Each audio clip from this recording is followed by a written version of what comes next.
and this is a show I like to call How to Cry with Rachel. I'll be your host today. Bring your best tears. Sometimes there's only one thing to do and you've been crying all night.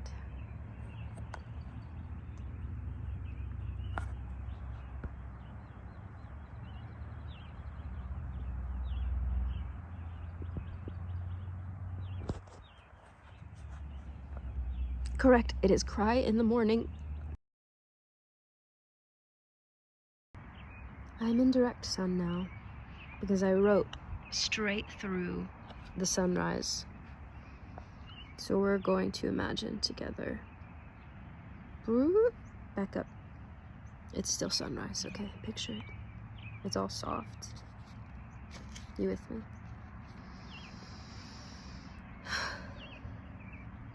Smokestacks across the valley perpetually exhale, pluming across the pillow-soft foothill fog. The sky is pastel this morning, surprisingly green in the space between the yellow and the blue dawn. I feel like there should be more pink in there somewhere, but who am I to judge the sky? I have fallen to one of humanity's softer temptations. Tumbling through time from some 15th century Yemeni, who would have known that the fruit of some distant shrub of an evergreen tree would be unceremoniously ground and funneled into plastic K-cups of all things, and sputtered through plastic components to become this bittersweet warmth for me. Steaming, but less than the smokestacks, in a mug that was given to me by a lawyer, which quite frankly interrupts my musings because I remember why we need the lawyer. And I think, what if we all paid attention more to where things come from and how they got to us? Isn't it true that all matter is begotten by spirit? And isn't it true that all spirit is begotten by God? God? Why did you leave him in the garden? Couldn't you have plucked him out like a worm from an apple? Couldn't you have held our innocence just a bit longer? No, of course not, I know, but can you hold this heartbreak in its place?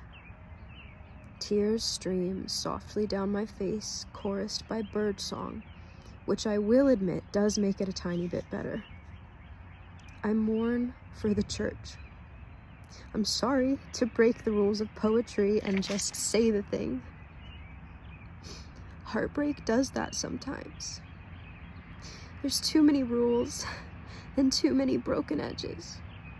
And when you trip on one, you feel the lurch down into your soul because of the way some metaphysical ropes are still entangled from the dark times that are too horrible to speak, tracing all the way right into the now, wrapped around the center of your guts, causing tear shed in the night until you've cried so long you annoy your husband, and you escape into the sunrise, where joy is supposed to come in the morning like an Amazon package it was promised to you.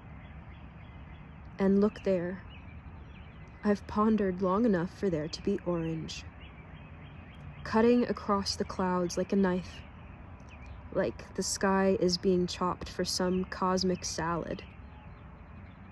I didn't think these houses even had fireplaces, and so I don't actually know where the smoke comes from. I don't actually know where things come from. Not all the time. But if I could trace things back to the beginning, I might pause there for a while. If I could get to the great before, because sometimes my hope for what happens after this gets thin and weak and drinks too much coffee.